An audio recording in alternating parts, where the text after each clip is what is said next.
श्रद्धालुओं, जय श्री कृष्ण, जय सिया राम, जय श्री राधे राधे, जय श्री महाकाल।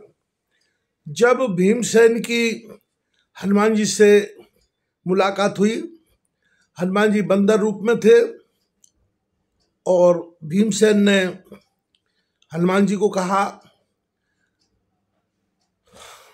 बंदर की ऐसी निर्भय बात सुनकर भीम ने दपटकर उनसे कहा, ओ बंदर, मार छोड़कर अलग हो जा, मेरे हाथों क्यों व्यर्थ कष्ट मत दे।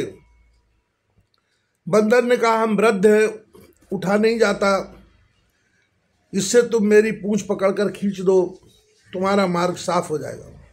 यह सुनकर भीम ने गर्वपूर्वक सोचा, इसकी पूंछ पकड़कर दूर फेंक देंगे, परंतु शक्ति भर प्रयत्न करने पर भी जब उनसे पूंछ टस से मस न हुई, तब लज्जा से नतमस्तक हो उन्होंने हाथ जोड़कर कहा, रे बंदर श्रेष्ठ, आप कौन हैं? कृपया आप अपना परिचय देकर मुझे कृतार्थ कीजिए।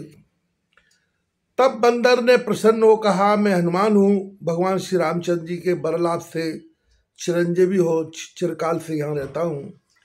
तुम हमारे ही पिता के बरपुत्र हो, इस कारण तुम पर हमारा भ्रातृ स्नेह है। तुम्हारी शक्ति परीक्षा के लिए हमने यह कार्य किया था, अब तुम जाओ अपना कार्य सिद्ध करो। अपनी प्रियतमा की इच्छा पूरी करने के लिए भीमसेन दिन रात निरंतर यात्रा करके एक अतीब सुंदर सरोवर के पास पहुँचे। उस सरोवर में वैसे ही अनेक कमल पुष्प खिल रहे थे। जैसा पुष्प द्रौपदी को मिला था, भीम प्रसन्नता पूर्वक सरोवर में घुस गए और आनंद पूर्वक स्नान किया।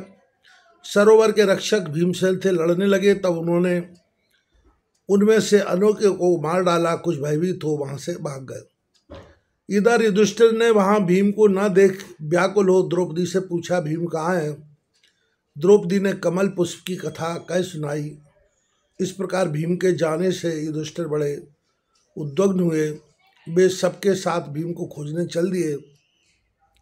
बहुत दूर निकल जाने पर कुबेर के सरोवर पर जा पहुँचे। वहाँ उन्होंने भीमसेन को हाथों में गदा लिए सरोवर के तट पर खड़े देखा। भीम उस समय क्रोध से होंठ चबा रहे थे। उनके चारों ओर अनेक यक्ष छत विछत पड़े हुए थे। भीम को सुरक्षित देख युधिष्ठिर अत्यंत प्रसन्न हो उनसे कहने लगे, भीमसेन, जान पड़ता है तुमने किसी देवता को अवश्य अप्रसन्न किया है, भविष्य में ऐसा न करना। धर्मराज यह बात कह ही रहे थे कि उनके आगमन का समाचार सुनकर कुबेर ने अपने विश्वास पात्र सेवक भेजकर उनका यथोचित आदर सत्कार किया तथा अर्जुन के लौटने तक उन सबको गंधमादन पर निवास करने एवं इच्छानुसार विहार करने की अनुमति दे दी। इस प्रकार भीमसेन प्रियतमा द्रौपदी को प्रसन्न कर अत्यंत आनंदित हुए। तदनंतर पांडव अर्जुन के आने की बाट देखते हुए गंधमादन पर निवास कर वहां अद्भुत शोभा का निर्विघ्न आनंद लूटते तथा ऋषियों के आश्रमों में घूमते हुए शांत चित्त से दिन व्यतीत करने लगे। इंद्रलोक से प्राप्त अस्त्र शस्त्रों के चलाने में दक्षता प्राप्त कर अर्जुन ने मृत्युलोक में आने के लिए सुरेंद्र से स्वीकृति प्राप्त की। दिव्य आभूषणों से सुसज्जित हो वीरवर अर्जुन इंद्र के सारथी मातली द्वारा चलित रथ पर सवार हो एकाएक गंधमादन में आ पहुँचे। पांडव उन्हें पाकर आनंदित हुए। सबसे मिल भेंटकर अर्जुन ने स्वर्ग से प्राप्त आभूषण द्रौपदी को देकर उसे प्रसन्न किया। श्री सद्गुरुदेव भगवान की जय। त्रिलोकी नमः।